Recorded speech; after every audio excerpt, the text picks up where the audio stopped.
ये कहानी है एक गुरु और एक शिष्य की, जो दोनों एक ही गांव में रहते थे। गुरु का एक ही काम होता है, अपने शिष्य को अच्छी शिक्षा देना, अच्छी ज्ञान देना और अच्छी संस्कार देना, ताकि वो बच्चा अपनी ज़िंदगी का 40 से 50 साल आसानी से अपनी ज़िंदगी को जी सके। तो एक दिन वह बच्चा एक सांप को पकड़ता है और उसके शरीर में नैलन की रस्सी बांध देता है। लड़के ने इतनी कस की रस्सी बांधी कि सांप के सांसें रुकने लग जाती है। फिर छोटा सा पत्थर बांधकर उसे जंगलों में छोड़ देता है। लेकिन जब सांप हिला नहीं तो उस लड़के को डर लगने लगा कि कहीं सांप मर तो नहीं गया। फिर अपनी पैरों से उसे लात मारकर देखता है।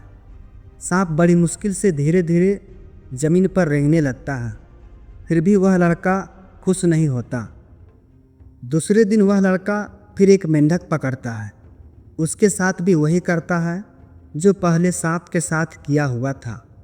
लेकिन मेंढक पानी में तैरने की वजह से वह पानी से बाहर निकल जाती है और मेंढक की जान बच जाती है।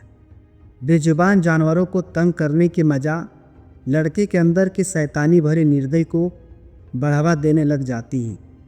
लड़के को ऐसा करने में मज़ा आ रहा था। तीसरे दिन वह एक मछली को पकड़ता है। उसके साथ भी वही करता है जो पहले सांप और मेंढक के साथ किया हुआ था। मछली के शरीर में एक पत्थर बांधकर उसे पानी में छोड़ देता है। मछली तड़पती है लेकिन वह निकल नहीं पाती। ये सब करते हुए उस लड़के का गुरु छुप कर देख लेता है। रात में जब वह लड़का सो रहा होता है तब गुरु लड़के के पीठ में एक बड़ा सा पत्थर बांध देता है। तो उसे बहुत दर्द होता है और अपनी गुरु को पत्थर हटाने के लिए बोलता है। तब गुरु कहता है कि तुमने जिन मासूम जानवरों को परेशान किया है उन्हें तुम जल्दी से आज़ाद कर दो, नहीं तो ये पत्थर सारी ज़िंदगी तुम्हारे पीठ पर बांधा हुआ रहेगा। यही तुम्हारी सज़ा है। लड़का डर जाता है और मछली के पास जाता है उसे आज़ाद करने के लिए। लेकिन वो मछली मर चुका होता है और वो लड़का धीरे से मछली को मिट्टी में ही दबा देता है। फिर वो मेंढक के पास गया और उसे आज़ाद कर दिया। लड़के का मन हल्का हो जाता है, उसे अच्छा लगने लग जाती है। फिर वो सांप के पास जाता है। सांप के गले में इतनी कस की रस्सी बांधी होती है कि सांप वहीं पर मर चुका था। लड़के को अपनी किए हुए गलती पर उसे पछतावा हो रही थी। लड़का फुट फुट कर वहीं पर रोने लगा। दोस्तों, इस कहानी से हमें दो सीख मिलती है।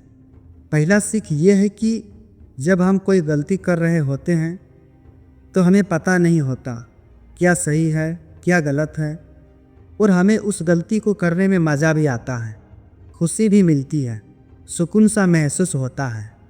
लेकिन ये खुशी हमेशा के लिए कभी नहीं होती। इसके बीच में एक गुरु का होना बहुत ज़रूरी है। गुरु कोई भी हो सकता है जो अंधकार से प्रकाश की ओर ले जाने की बातें करता हो, सही और गलत के मतलब समझाता हो, वही आपका असली गुरु है। दूसरी सीख ये है कि छोटी छोटी गलती भी वक्त बीतने के बाद हमें बहुत दुख दे जाती है। इसलिए अपनी गलती को हमेशा सुधारने की कोशिश करो। फिर देखो आपको अपनी ज़िंदगी जीने में कितना मज़ा आता है, कितना सुकून मिलता है, आप कभी सोच भी नहीं सकते हो।